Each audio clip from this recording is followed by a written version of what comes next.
Буквально накануне у нас была возможность посетить ряд мероприятий. Хотел бы отметить мероприятия, которые мы посетили в селе Мук.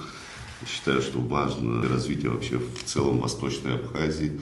Такого рода события, конечно же, создадут условия для развития в целом нашей туристической индустрии. Мы вчера прошлись по набережной, реконструкция уже началась.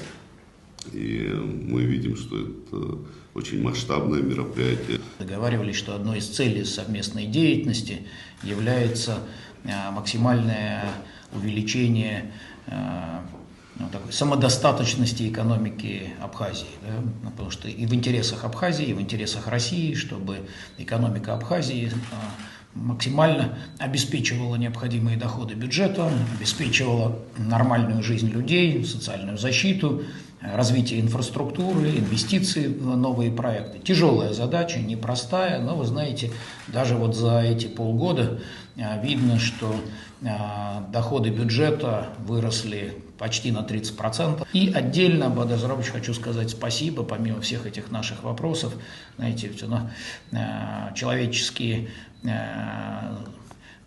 судьбы, особенно для детей, это всегда самая важная история. Я вам хочу сказать большое спасибо и всему народу Абхазии за прием ребятишек из наших прифронтовых территорий.